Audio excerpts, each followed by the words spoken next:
This is One on One.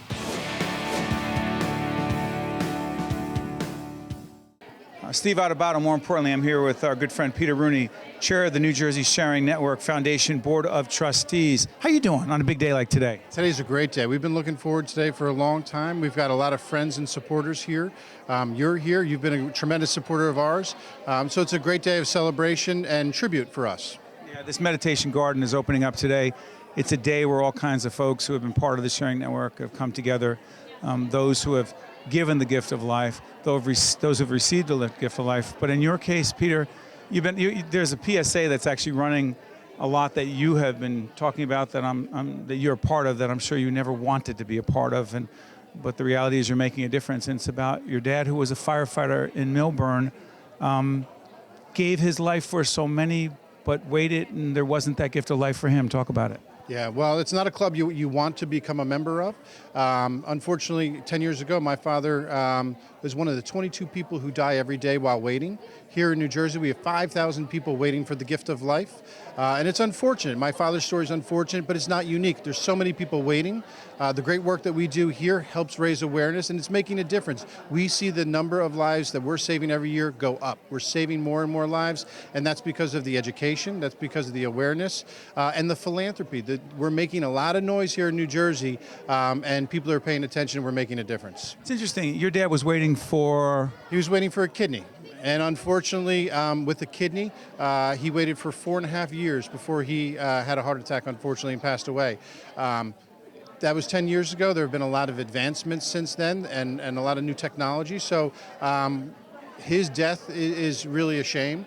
And I'm really happy to be able to continue his work in answering the call to save the lives of others. Is that why you do it? Because some might say, well, your dad wasn't saved. Why do it?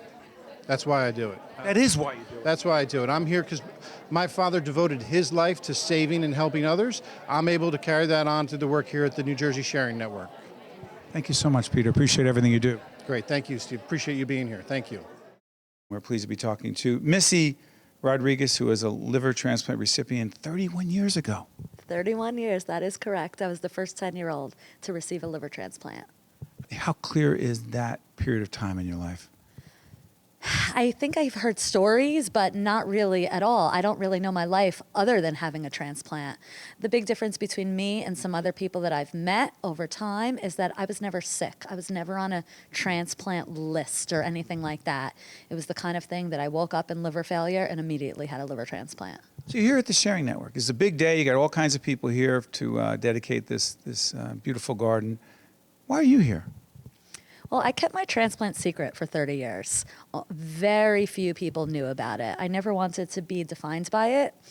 Back in the 80s, you didn't want to be different. I was a preteen, then a teenager. Now I think kids embrace when they're different, or have unique qualities. Back then, you sort of, at least in my family, we took care of business. I had my surgery and we moved on right away. So I happened to have a slight complication on my 30th anniversary, and I needed some immediate surgery. And when I was sitting in the hospital bed, I decided I've got to do something to help all these people. I've been so lucky all these years. And so I dreamt literally 2 a.m. Most people know I don't sleep ever. And I came up with the scholarship idea, and we started it right away. And I remember telling a friend, this was in March. No, I'm sorry, this was in February. And I said, I want to have a kickoff event in March. And she said, of next year?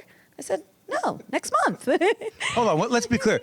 This is Missy's Miracle Scholarship Fund. You thought this up at 2 o'clock in the morning. You said, I'm doing this. Okay, what the heck is it?